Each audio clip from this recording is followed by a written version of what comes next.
Good morning, afternoon, or evening. Welcome to the math video. Today's lesson is from the calculus book 1.6, Limits at Infinity. We've done previously limits to infinity. If I draw a quick little first quadrant graph here, a limit to infinity means we're heading up, up, up to positive infinity on the y-axis, or maybe we're heading down, down, down to negative infinity on the y-axis. That is a limit to infinity. Now we're talking limits at infinity. So that means if we go way out on the x-axis and put in infinitely large x values, what does the function do? Maybe the function is going to head to positive or negative infinity, or it is possible it is going to zero in on some number, a number we can pin down on the y-axis. So the bullet points here, we will determine finite limits at infinity. I mean, it's just going to be a number. We will determine horizontal asymptotes, if any, that the graph has. And we will also find infinite limits at infinity. And the book starts it like this. This section discusses the end behavior of a function on an infinite interval. Consider the graph of this. We have 3x squared in the numerator, x squared plus 1 in the denominator, and it says as shown in the figure. I'm not going to bring the figure down just yet. We can see graphically that it appears to approach 3 from the left to the right. Blah, I don't want to spoil the surprise. So here, if we do this as a table, like we did in the start of chapter 1, we can put our function into the y editor of the TI-89 graphing utility, and then here are some x values we are interested in. So we're starting at, we got 0 here in the middle, and then we're heading out. Our numbers are going to get bigger, 1 and then 10 and then 100. We could do 1,000 and 10,000, but we'll get the idea what's going on as we're heading to positive infinity. And then if we head to the left, -1, -10, -100, we put in bigger and bigger negative numbers to see how the graph behaves as we head toward negative infinity. And if I got my calculator right here, let's go to the positive numbers first. Well, 0, neither positive nor negative. When we put 0 here into this original function, we'll get 0 over 1, and that's just 0. If we put in a positive 1, we're going to have 1.5 is the output. 3 halves a fraction. Oop, and I'm having trouble. 1.5. That's a 5. If you put a 10 in that original function, out comes a 2.97. 2.97. If we put in 100, we get 2.9997. And if we put in bigger numbers like 1,000 or 10,000, it's just going to be 2. We'll have more 9s in there. 2.9999997.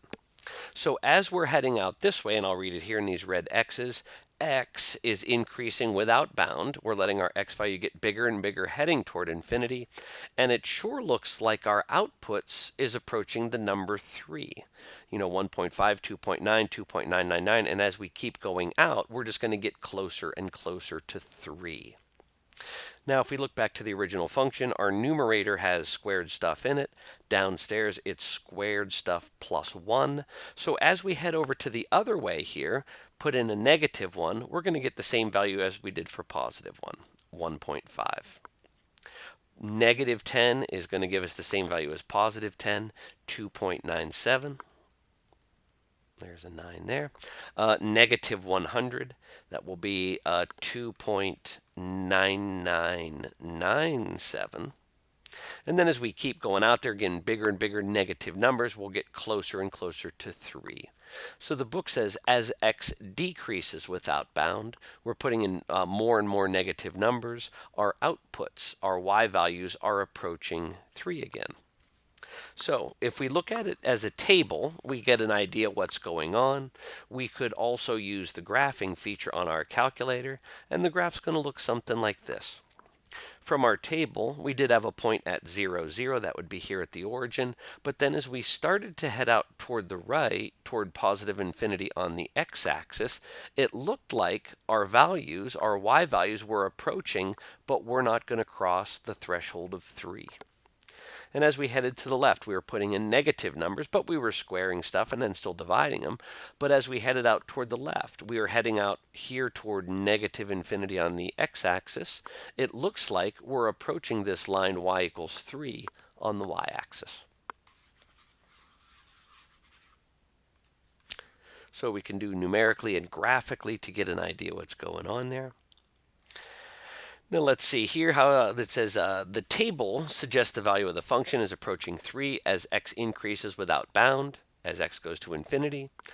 Similarly, the function is also approaching 3 as x decreases without bound, as x heads toward negative infinity. And we can note these limits at infinity. I'm just going to rewrite them down here. The limit as x approached negative infinity. Usually down here we see numbers as x approaches 3, as x approaches 0. Now be on the lookout. Are we approaching a number? No. In this case, we're approaching negative infinity. And then that is of our function. That's equal to 3. And then we could also write the limit as x approaches positive infinity of f of x is also equal to 3. Again, that's right here. To say that a statement is true as x increases without bound means that for some large real number m, the statement is true for all x's in that interval. The next definition uses this concept. So let's see what's on that next slide.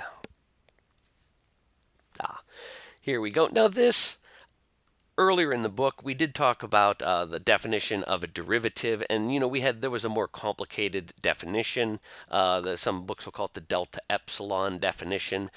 Here is the same thing. This is nowhere on the AP test. This class is an AP calculus class. I'm sure if you go into Calc 3, and especially the classes beyond calculus, this stuff becomes incredibly critical. But here, I hate to say it, if we spend too much time on this, it's time better spent getting ready for the AP test. So we're not going to get into this, very strict definition of limits at infinity.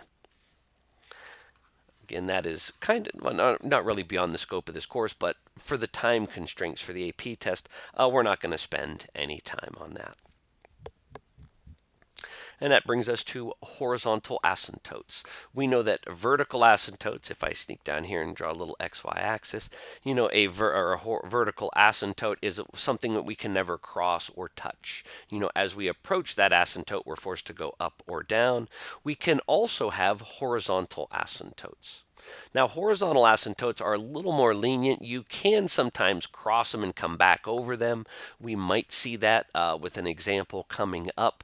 So, crossing a vertical asymptote is like division by 0. That's a strict no-no. Any other asymptote, either horizontal or slanted, it is possible to cross them and you're not going to do any harm.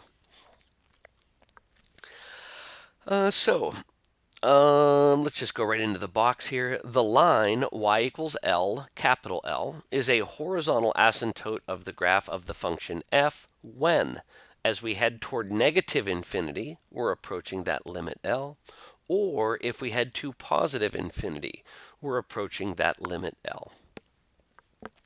Note from this definition, it follows that the graph of a function of x can have at most 2 horizontal asymptotes. You might have one to the left and a different one to the right. Sometimes you have the same one to the left and right as we saw here in our first example. If I bring this graph down again, when we went either way, we were heading to the same asymptote at 3. That's not always true, but it does happen. Limits at infinity have many of the same properties as limits discussed in the previous section 1.3. So all those properties of limits, they also apply to infinite. And just as a refresher, here we have the limit of a sum.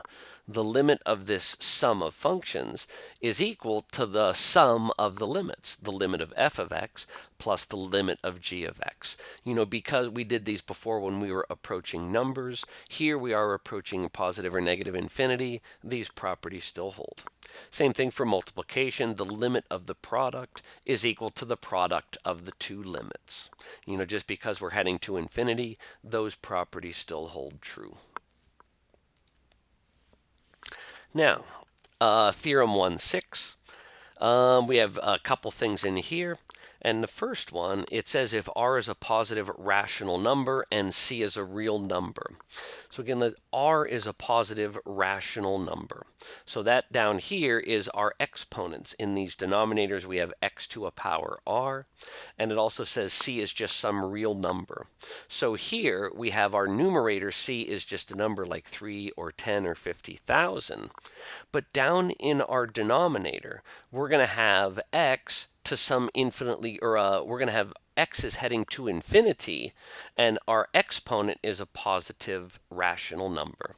So what this boils down to is both of these, if you're heading to positive or negative infinity, if you have just a number in the numerator and your denominator is heading to infinity, either positive or negative infinity, that's tending toward 0. And just if I draw a few fractions down here, like if we have 1 over 10, 1 over 100, 1 over 1,000, 1 over 10,000. Here our denominator is growing infinitely large, but our numerator is constant. And I just put a 1 up there. That could even be a 4. Where this is heading, as we head out this way, our denominator is growing and growing and growing bigger, and that just means our fractions are shrinking. As we're heading out, when you make a denominator bigger, the overall fraction is shrinking. It's tending towards 0. And that's even true if these are negative. If we make either the numerator or denominator negative, it doesn't matter. If your numerator is finite and your denominator is growing infinitely large in either direction, that value, that limit, is heading for 0.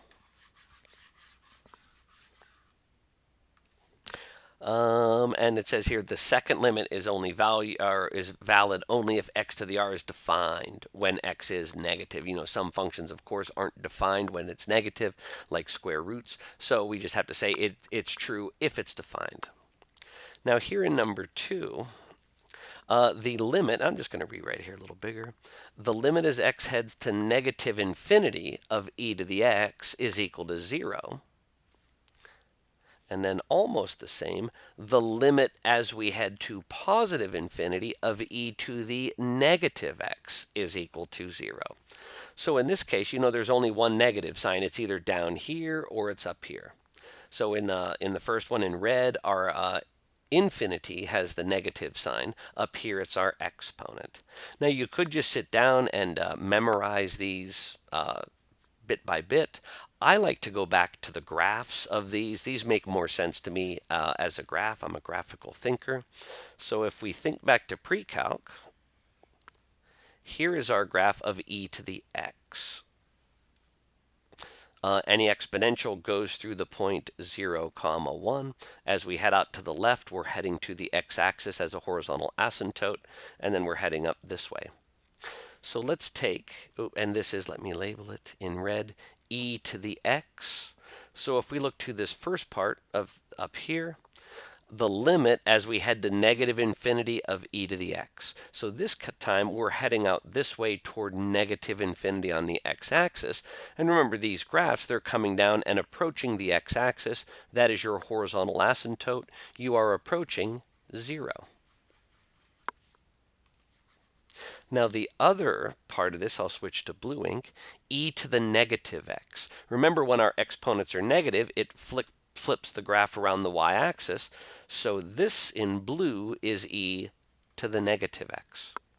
So now this theorem will make a little more sense. I'll just rewrite it down here. The limit as x goes to positive infinity of e to the negative x. Well, that's the same thing going on over here, but now we're headed way out here to the right. So this is also heading for 0. Both of these up here just reinforce that we're heading toward the x-axis. If it's e to the x and we're heading to the left, we're approaching the x-axis. If it's e to the negative x and we're heading to the right, we're approaching the x-axis. So again, you can memorize these, or again, whenever I encounter one, I just mentally bring up the graph of e to the x or e to the negative x. And I should point this out also. We are going to talk about infinite limits at infinity. E to the x, as e to the x heads out toward positive infinity, it's also heading up to positive infinity. And here this blue one, if we're heading this way, as e to the negative x heads to negative infinity to the left, it's also heading up to positive infinity. So that's just the other direction that these theorems don't address. And again, we'll see those infinite limits at infinity by the end of this section. Okay, example 1, find the limit. The limit as x heads to infinity of quantity 5 minus x squared. Now, if you want to think about this in sort of chunks, we've got the limit of a difference. So we could say this is the limit as x goes to infinity of 5 minus the limit as x goes to infinity of 2 over x squared. Oop, that's a pretty ugly exponent. That's a little better. So this first piece, I'll underline it here in red, we're heading to infinity. This is just a 5, so there's no place to plug that infinity into. So the first piece is just a 5 minus. Now we have 2 divided by an infinitely growing denominator. So we're heading to infinity. We can direct sub in that infinity. So this becomes 2 divided by infinity squared. Or if I go back to this theorem, remember if you have a finite numerator and your denominator is growing infinitely big, you're heading for 0. So 2 divided by an infinitely growing denominator means that's going to shrink and shrink and shrink. It's heading for 0. 5 minus 0 is equal to 5. Now letter B, if we first try to tie this to our theorem, we're heading to infinity and we have e to the x. And I erased my graphs. Well, if we're heading to infinity and we have e to the x, that's not heading for 0. And when we're heading to infinity, the theorem addresses e to the negative x.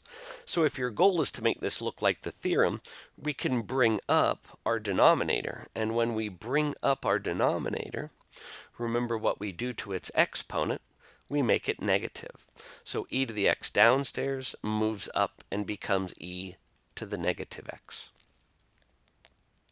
Now it looks more like the theorem, but we do have this 3 on here. If we wanted to, we could make this the limit as x goes to infinity of 3 multiplied by the limit as x goes to infinity of e to the x, or e to the negative x, excuse me.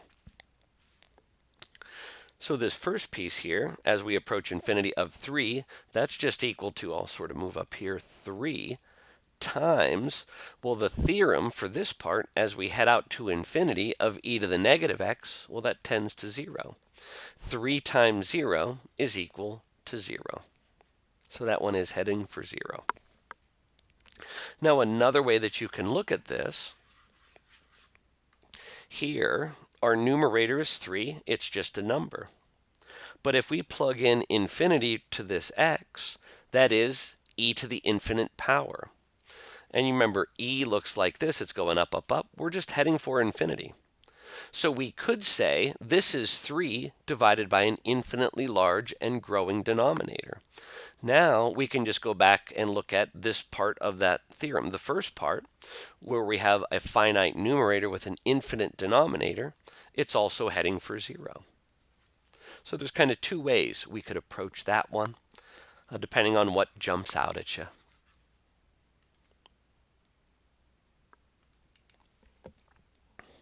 In the next slide, example 2, finding a limit at infinity. Now, of course, when we were talking limits before, the first thing we always try with a limit is direct substitution.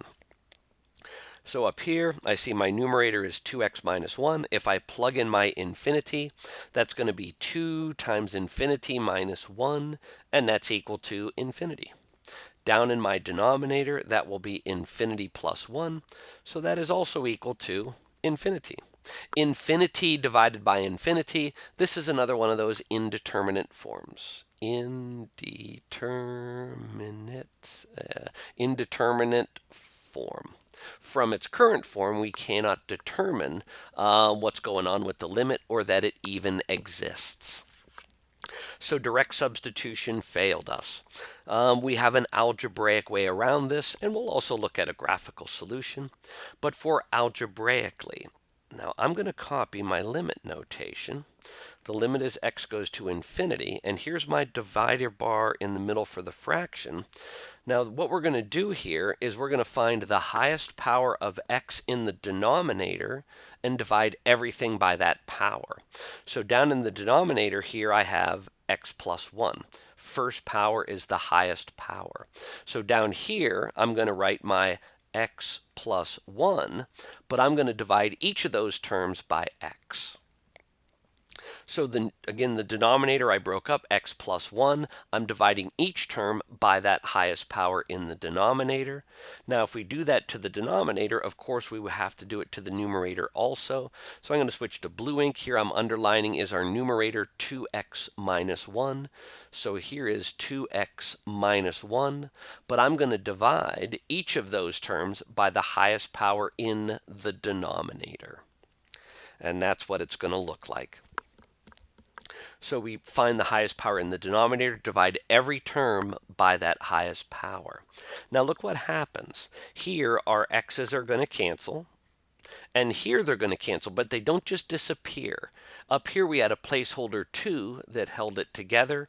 Here are 1s. Or remember, anything divided by itself is equal to 1. So now our limit as x heads to infinity up here is just going to be a 2 minus 1 over x. So 2 minus 1 over x. Down in the denominator here, x over x is 1, so that becomes a 1 plus 1 over x. Okay, so direct sub failed us, but we tried an algebraic technique, and now we can try direct sub again. So let me move this up here. So we're going to direct sub in the infinity for all the x's. The numerator, we have a 2. That doesn't get touched by anything. And then we have minus. Infinity goes in for x, so that becomes 1 divided by an infinitely big denominator. Down here in the denominator, we've got this one, 1 plus. We've got 1 over x, so that becomes 1 divided by infinity. Now I'm going to sort of come back over this way. 2 minus, and remember this was the theorem just a little bit ago, 1 divided by something infinitely big, well that's a tiny fraction. It's approaching 0. In our denominator we have a 1 plus. Well, 1 over infinity is also in this case heading for 0. So 2 minus 0 is 2, 1 plus 0 is 1, 2 divided by 1 is 2. And there's our limit. So again, the algebraic solution, find the highest power in the denominator and divide through by that highest power. Now, if you punch this into a TI-89 and bring up the graph, it might look a little something like this. So we can see as we head out toward the right, the graph is leveling off. It's approaching some number on the y-axis, and we can't really see it here, but if we were to change our window on that calculator, same thing's going to happen as we head out. Oops, I went a little too low. You know, we could put a dotted line in there, a horizontal asymptote, as we head out this way. We're also approaching that same line of a height of 2. And the book said you could use that trace feature. You know, you could hit trace and just keep going out on the x-axis, and you'll see that your y values are approaching 2. Now that technique we used in the last one, we can sort of generalize that to sort of come up with a theorem or a shortcut to help us find these limits of rational functions when our x values are heading to infinity. So it says use the guidelines on the preceding page. Let's find this limit. We can verify that results. Okay, well, actually what I think I did, I might have sort of done this out of order from the book, so we're going to figure this out on our own. If we first glance here, we've got a, b, c. Notice our denominators are all the same, 3x squared plus 1 in all of them. Here in a, our numerator is 2x plus 5, and in b it's 2x squared plus 5. And then it's 2x cubed plus 5. So here what's changing is our numerators, and we'll see how that affects our limits. So letter A, and I'm going to do it like this. Our limit is we're heading to infinity. And I'm going to copy the original problem, leaving space, though. So this numerator was 2x plus 5. I'm going to do 2x plus 5, but I'm going to leave room for denominators.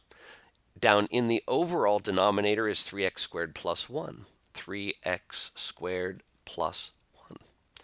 Now, in the previous example, of course, we want to divide through by the highest power in the denominator. Our denominator here is squared, so we're going to divide through everything by x squared. So all of those terms are divided through by x squared. Let's see what happens. We're going to simplify this, and I shouldn't have wrote quite so big, because what I can do, I'm just going to scrunch this up a little so I can come right underneath it and come with our simplified limit. The limit as x goes to infinity, and we have our division. Now let's do our denominator first. Here the x squareds cancel. That's perfect. So we're left with a 3 plus. And we can't simplify this. That's just 1 over x squared. And we have a theorem for that. Now the numerator up here, we've got an x to the first and an x squared. So one of those x's is going to cancel in the denominator. But here we still have a 2 over x. And then, of course, a plus 5 over x squared. All right. Now, and I forgot. The very first thing we should have done would be direct sub. So if we go back and direct sub, part A, we plug in infinity. We're going to have 2 times infinity plus 5, that's infinity. 3 times infinity squared is infinity, plus 1 more is still infinity. So direct sub gave us infinity over infinity.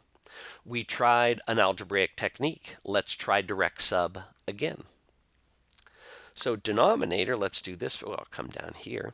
We've got 3 plus.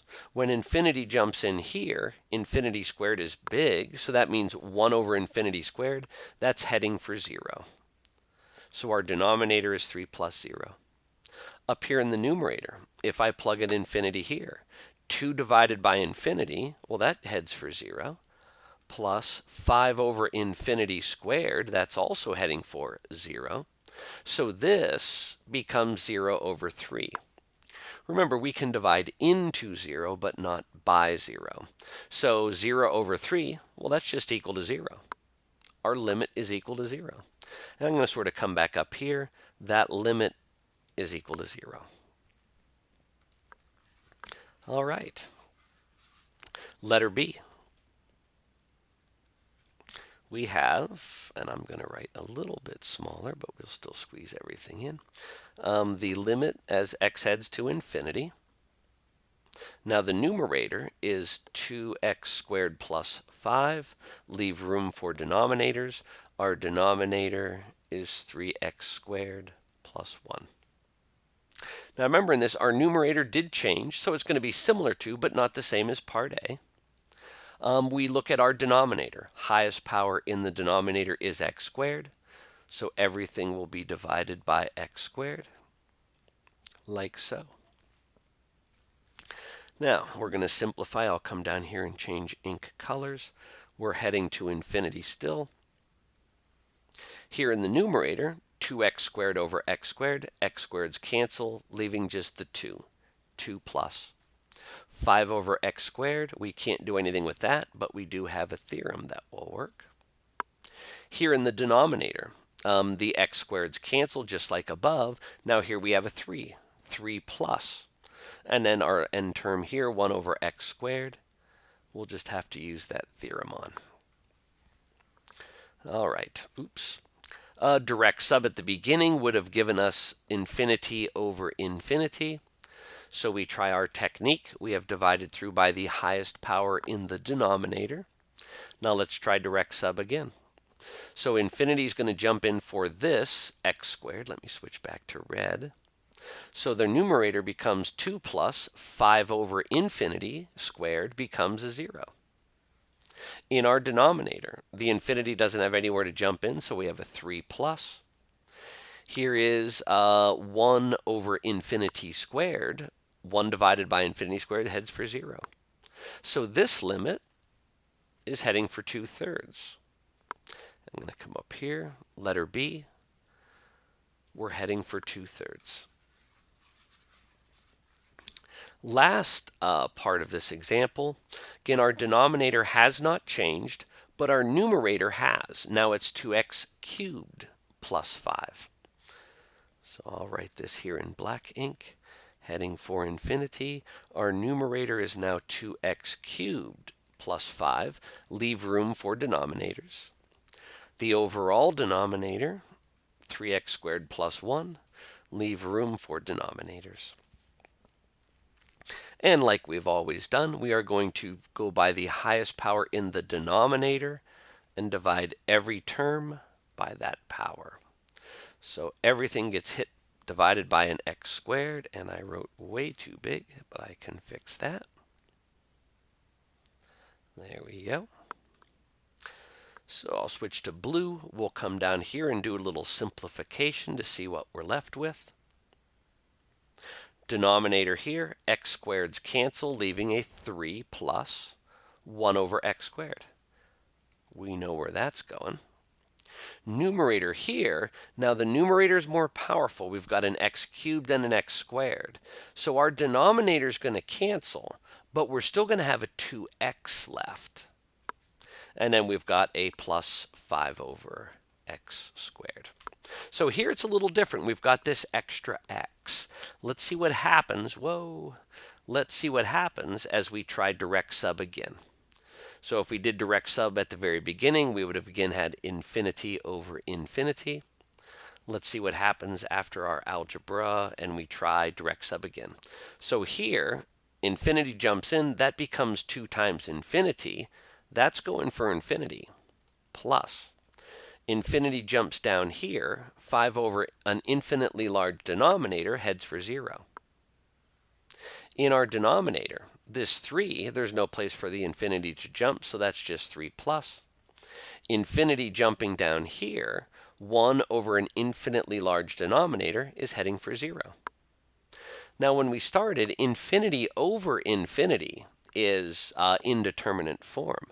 But here we have infinity in the numerator, and that's divided by a finite number. And infinity divided by any finite number is going to be infinity. So back up here, equal to infinity.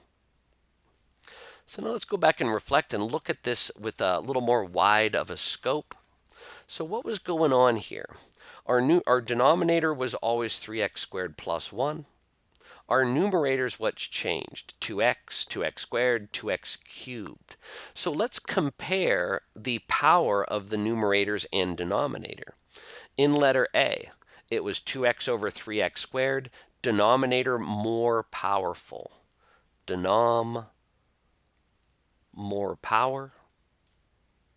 If the denominator is more powerful and you're heading toward infinity, that limit is always going for 0. For part B, we had 2x squared over 3x squared. It was a tie. It's one's not more powerful than the equal.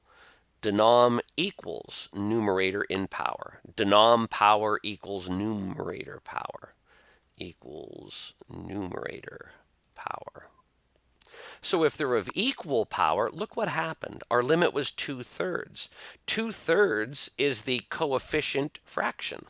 It was 2x squared. Whoa, wrong way. 2x squared over 3x squared. So it was a tie. So we sort of just canceled the x squareds and we're left with that fraction, 2/3. Call it a coefficient fraction. Coefficient fraction. You take the coefficients in front of your highest powers and you make those into your fraction. That's your limit. In this case, it was 2/3. Now the last part, part C, slide this over here. Part C, 2x cubed over 3x squared. Numerator more powerful. Numerator more powerful. If the numerator is more powerful and you're heading toward infinity, your limit's heading toward infinity. Does not exist. Unbounded behavior. So this is sort of the shortcut, we could call it. We analyze the highest powers. And I think, do I have that? Is that? Yeah, here we go. Guidelines for finding limits to positive or negative infinity of rational functions. 1, if the degree of numerator is less than the degree of the denominator, then that rational function's limit is 0. If the degree of the numerator is equal to that of the denominator, then the limit of the rational function is the ratio of the leading coefficients. Part 3, if the degree of the numerator is greater than that of the denominator, then that limit of the rational function does not exist. DNE, unbounded behavior.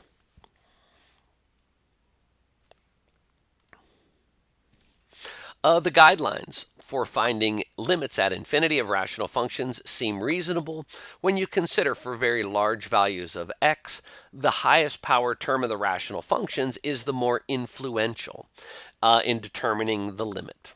Like here, as we approach infinity of 1 over x squared plus 1, that limit's going to be 0 because that denominator overpowers that numerator as x increases or decreases without bound, as we can see here in the figure.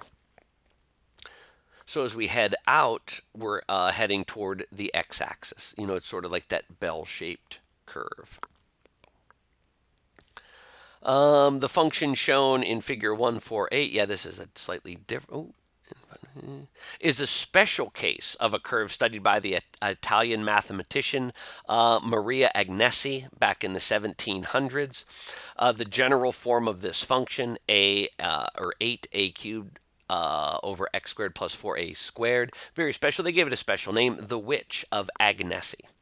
And this function, although through a mistranslation of this Italian word, it's become known as the Witch of Agnesi. Agnesi's work with this curve first appeared in a comprehensive text on calculus published back in 1748. Now this, I'm sort of doing a little setup here, and I have the square root of x squared is equal to x. Is that true for all values of x? So remember, squares and square roots are inverse operations, so you might have seen this in class before. These two are going to cancel each other out. The squares and the square roots will cancel, and that will spring out what was sort of trapped underneath that radical form. But the way I'm going to show you here, it's sort of just, we're going to throw it in there with some, let me see. Yes, this is going to be true for positive values of x. And I'm trying to think, did I have an example where I showed this with numbers? So let's assume we're going to put in a positive 2. And that says, if I take out these x's, let me put them in parenthesis. If I replace the x's in the parenthesis with positive 2's, will this still be true? So it's going to be the square root of positive 2 quantity squared. Is that going to equal the 2 that we put over here? Well, let's do it step by step. Order of operations, we're under the radical. We're going to square positive 2. So that becomes the square root of positive 4. And then the square root of 4 is equal to 2, and that's what we have on the other side. So in this case, yes, 2 is equal to 2, and we can generalize that and say that's true for all positive values of x. But what if I put a negative x in there? What about negative values? So again, I'm going to copy this, just taking out the x and leaving an empty set of parentheses. And now we're going to take the positive x out and replace it with a negative x. Let's see if it's now still true. Well, let's work on the left side here step by step. And actually, let's, in the last part, I had 2's in there. So let's put 2's back in there. So this is a negative 2. This is a negative 2 quantity squared. So over here, we're going to have the square root of, well, negative 2, when we square it, negative 2 squared is positive 4. And the square root of positive 4 is 2. But over here, we have, is that equal to a negative 2? So here, it does not hold true. And remember, if we go back to this, if you're taking if I have x equals 4, and I say, okay, square root both sides, when you square root both sides, you would say, what, x equals plus or minus 2. When you square root both sides, don't forget the positive or negative. That's a reason why this is happening. So the thing to remember, this is always going to be true for positive values of x, but not so much for negative values. We'll have to account for an extra negative sign. And that's the lead into here. This will be the more complicated example we see today. And let me bring this up here. Well, and sort of the lead in here, we might have two different horizontal asymptotes. We might have one to the left. We might have a different one to the right. So here, we're going to break this into two cases. First, we're going to head to infinity, positive infinity of this function. And then we're also going to head to negative infinity of this same function. Well, I'm going to get this out of the way. We're going to do the part A first. And we're going to do this just like we did the last couple or the two examples ago, where we divide through by the highest power in the denominator. But first, we're going to try direct sub. Infinity goes in. 3 times infinity minus 2 is infinity. 2 times infinity squared plus 1 is infinity. And if you square root it, it's just going to slow it down, but it's still heading for infinity. So here, direct sub leads us to indeterminate form. So now let me move this up here so I have plenty of room to write. We are going to divide through by the highest power in the denominator. But the key here is our denominator is under a radical. So let's see, I'm going to write it like this. I'm going to do a tall radical, and underneath it is going to be 2x squared plus 1. And up in my numerator is 3x minus 2. So we want to divide through by the highest power in the denominator. Now, because our denominator is under a radical, let's think about it this way. Well, the highest power in the denominator is an x squared, but it's under a radical. So I'm going to divide through by an x squared under a radical.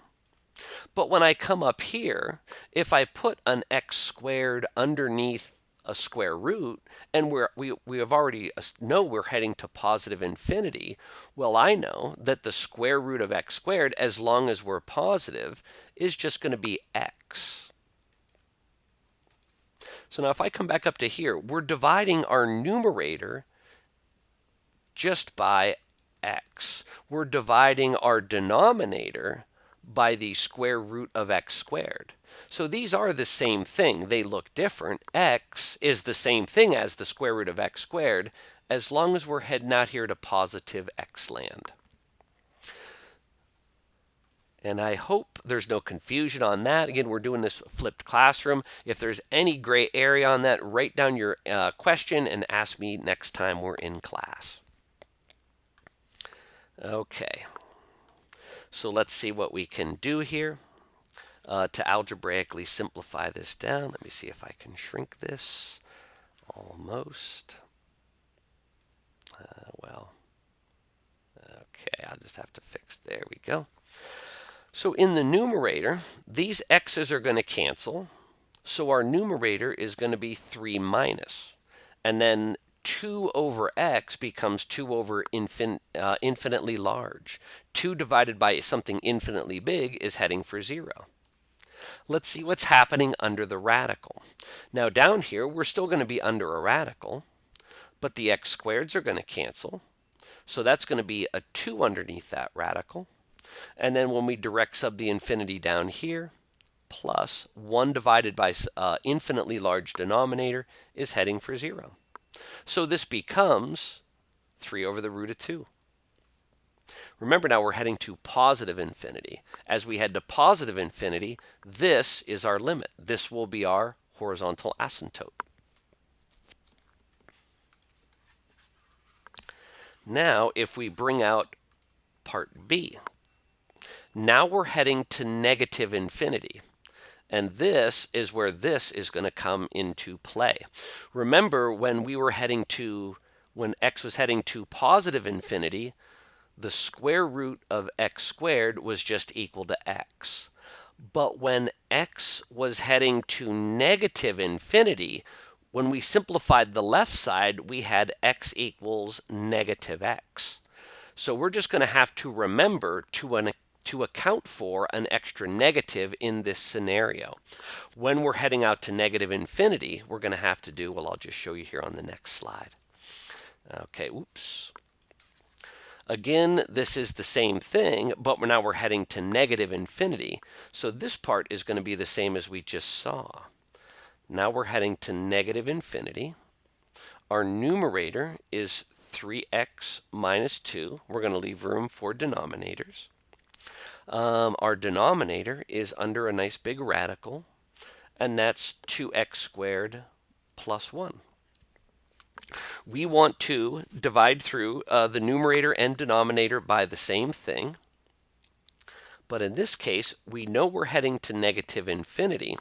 So we're going to divide our numerator by x. We're going to divide our denominator in the last, in part A of this, or in the first part, we divided our denominator by the square root of x squared.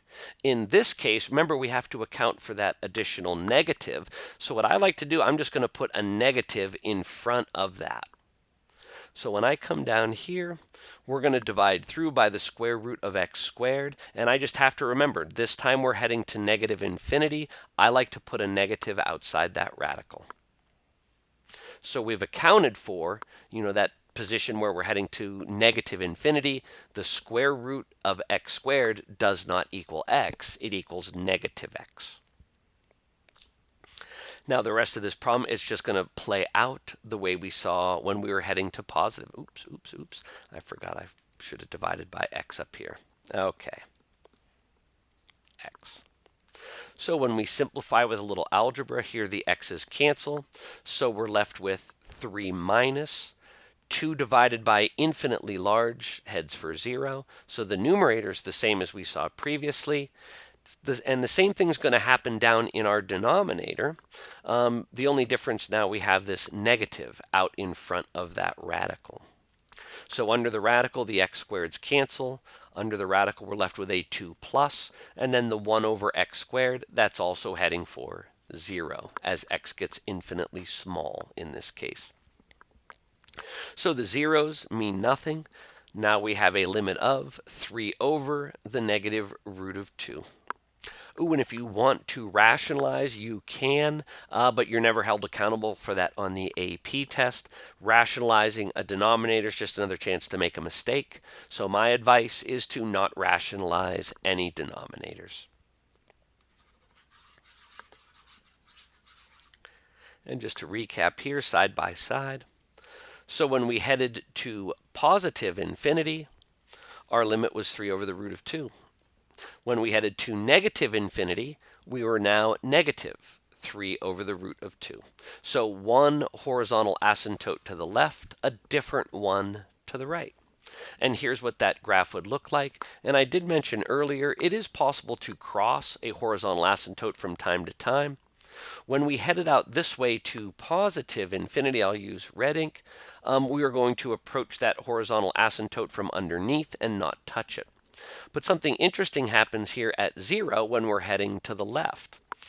We do cross this horizontal asymptote, dip below it, and then here we're going to approach it from underneath. So vertical asymptotes, don't cross them, don't touch them. That's basically division by 0. Horizontal and slanted asymptotes are a little more nice about that. Okay, and we could see that. Now, if I remember right, maybe, yeah, this is old example 4 out of the book, out of the old edition. The new one, they changed example 4 to this. And here they did it by tables. This, I don't know why they would cut. This is a great example, and it shows you that end behavior of rational functions as you head to positive and negative infinity. Here they change it to this, in my opinion, not quite as good of an example to show it like this. 1 over 1 plus e to the negative x power, and they did it by a table. So here's negative 1 and 1, and then they just start going out. You know, as we head out here, we're going to approach a positive 1 as our right-hand asymptote. And as we head to the left, negative 10, we're heading down to the x-axis. And if I have the graph of this, no, I guess I didn't put it in here. It's not the best function to illustrate what we saw here in the old example 4. But just be aware, different asymptotes are possible to the left and the right. And of course, we have a technology pitfall. If you were using a graphing utility to try to estimate a limit, be sure you can also confirm that the estimate analytically. The graph shown by a graphing utility can be misleading. Figure 150 shows the graph of this. Here's 2x cubed plus 10x squared, or 1000x squared plus x over this denominator. And the graph looks like this. Sort of something like we saw in that first example. From this view, one could be convinced that the graph has a line y equals 1 as a horizontal asymptote. An analytical approach would show the horizontal asymptote is actually at y equals 2. Confirm this by enlarging the viewing window. So if you just look at the graph, you might not get a good idea what's going on. If we use our shortcut or the analytic technique, you know we have a tie. It's x cubed over x cubed. We could cancel those x cubed. Your limit would be 2. Example 5. It says back in 1.4, example 7, we used the squeeze theorem to evaluate a limit with a trig function. The squeeze theorem can also be used for limits at infinity, and I think it's easier to just think through letter B without using the squeeze theorem. But here we go. The limit we're heading to infinity on the x-axis of sine x. This limit is a dne. It does not exist if you think back to pre-calc. Remember all the good times we had graphing trig functions. Here is sine x. Sine x starts at the origin, and it does a cycle by the time you get to 2 pi, and then it does another cycle by 4 pi, another cycle by 6 pi. So as we head out toward infinity, our graph is just oscillating between 1 and negative 1. We're not approaching any single number. So here for part A, that limit is a dne, does not exist, and it is oscillating behavior. Oscillating behavior. Now for part B, we can think about this as a squeeze theorem application if we just consider the numerator only, sine of x. Remember, it's always less than or equal to 1, or it's always greater than or equal to negative 1. If we think back again, our graphs, the peaks and the valleys were between 1 and negative 1 on our y-axis. So here, we know this is true for sine of x between 1 and negative 1. Well, look what up here, we're dividing by x. So if we divide the middle by x, we would also divide our bookends by the same x. Okay, now let's let our limit go to infinity. So here on the left becomes negative 1 over infinity. On the right is positive 1 over infinity. Well, remember our theorem. 1 over infinity, or negative 1 over infinity, well, that's just heading for 0. These are both heading for 0. By the squeeze theorem, sine x over x must also have the same limit. It's also heading for 0. Now, an alternate way to think about this, if you just think logically, back up here to the beginning, we have sine x over x. Well, sine, we sort of already established, is a number between negative 1 and 1. It's not set in stone. It's going to bounce back and forth, but your numerator is a number that's between 1 and negative 1. Your denominator is infinitely large. If your numerator is static, just a 1 or just a negative 1, it will easily be overpowered by that infinitely large denominator. And I think the same's true if it's bouncing back and forth. Your numerator's just bouncing back and forth, but it's never going to get infinitely large. That denominator's going to overpower it, and your limit's heading for 0. Here we go. So here's that sine x over x. As we're heading out on the x-axis, we're being constrained in between these other graphs. It's sort of corralling us in, and that's going to pinch us down. The regular old sine graph just keeps going between 1 and -1 all the way out. So this graph, because of sine x over x, we're sort of constrained and corralled by those other functions. Now, here's an applied sort of problem. So it says here we got a function f of t. This function measures the level of oxygen in a pond, where f of t is equal to 1, the normal or unpolluted oxygen level in the pond. Time t is measured in weeks. So it says here when time is 0, organic waste. Somebody comes along and dumps a barrel of organic waste into my favorite fishing pond. And as the waste material oxidizes, the function here will tell us the level of oxygen in the pond. And then the question is, what percent of the normal oxygen level exists in the pond after 1 week? How much after 2 weeks? How much after 10 weeks? What is the limit as we let time approach infinity? So in the first part, there's no calculus involved. It says after 1 week, they just want us to find f of 1. So we would plug 1's in for all of the t. So that would be 1 squared minus 1 plus 1. That's equal to a 1 in the numerator. Downstairs, 1 squared plus 1 would be 2. So that is 1/2 or 50%. Remember, what we're talking about here is oxygen in a pond. So at time 0, we would have had 1 over 1, or 100% unpolluted good oxygen in the pond. Somebody comes along, dumps in their waste. After a week, we're back to 50% of our original oxygen level. So a week goes by, the fish are barely getting by with half of their oxygen. What about 2 weeks? F of 2. Well, that'll be 2 squared is 4, minus 2 is 2, plus 1 more is 3. Our denominator will be 2 squared plus 1, or 5. 3/5, or as a percentage, 60%. So after 1 week, the fish are down to half oxygen. A week later, they've got some of that back. They're up to 60%. What about 10 weeks out? F of 10. Well, if we plug in 10, 10 squared is 100, minus 10 is 90, plus 1 is 91. Denominator is 10 squared, or 100, plus 1, or 101. This is approximately 90.1%. So the oxygen's getting better. The pond is recovering as time goes by. The last part here, what is the limit as t approaches infinity? Well, let's use our shortcut. What is more powerful, numerator or denominator?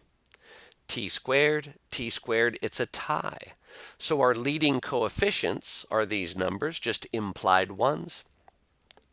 So our limit is 1 over 1, or 1. We are expecting eventually 100% oxygenation returning back to the pond. So eventually it will get back to normal as enough time goes by.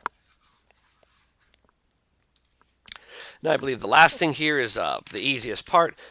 Sometimes when you plug in x or an infinitely large x, it will give you an infinitely large y. So sometimes as we head out to infinity on the x-axis, we're headed to infinity on the y, or maybe the negative infinity on the y.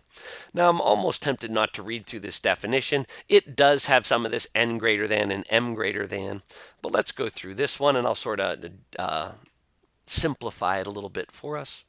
So the book definition, f is a function. It's defined from a to positive infinity. The statement, if x gets infinitely large, our function f of x reaches infinity, means that for each positive number, m, that's a number on the y-axis, there is a corresponding n value, which also positive, such that f of x will be greater than m whenever x is greater than n. Kind of it's saying if you go out farther on the x-axis, you're going to go higher on the y-axis. So they use these m's and n's, but let's say you go out to this x value and it takes us to this y value. if you're going to reach for infinity as you head out, you pick an x value out farther this way, it's going to give you an output value farther up the y-axis. So that's going to head you toward positive infinity. You can also head to negative infinity if you're heading over this way. You head more and more, or if you're heading out farther this way, more x values take you down deeper to negative infinity. Again, don't be too caught up in this definition. It's not critical to the overall understanding. Just realize sometimes when you're heading out to positive or negative infinity, your graph's going to head up or down also to positive or negative infinity. And just pull out this connecting concepts. Determining whether a function has an infinite limit at infinity can be useful to analyze the end behavior of a function's graph, or when we are making our own graphs, coming up with this end behavior really helps make our graph nice. So let's see what we're doing here. Examples 7 and 8 are our last examples. So here in 7, it's x cubed, and we are approaching positive infinity here. Part B, negative infinity of the same x cubed. Well, of course, we always try direct substitution first. So we're going to plug in infinity for this. So that is going to be infinity to the third power. Infinity cubed is infinity. And before I bring down the graph, let's head to negative infinity. So we're going to direct sub in a number. That's going to be a negative infinity cubed. Well, a negative number cubed will also result in a negative number. So that negative infinity, that will make negative infinity our answer. And of course, we could look at the graph of x cubed, and it will reinforce this concept. Here's our cubic graph. And as we head out this way toward infinity on the x, we're going to very quickly be heading toward infinity on the y-axis. And if we head left this way toward negative infinity on the x, our graph is going to plummet very quickly, heading down to negative infinity. Okay, I almost forgot. Infinite limits at infinity. Now we can, if we just look at this using the shortcut that we saw a couple slides ago, find this limit. So we're heading toward infinity, and it's 2x squared over x squared. Our numerator is more powerful, and we're heading toward infinity, so that limit is going to head to positive infinity. For part B, same function heading to negative infinity. So here it's a rational expression. Remember, we're going to have to account for a negative as we head out to negative infinity. So this, as we head out, is going to head toward negative infinity. So we could say these limits fail to exist due to unbounded behavior, but sometimes we might want to be more precise, and we can more precisely describe how these functions are behaving as we head out to positive and negative infinity.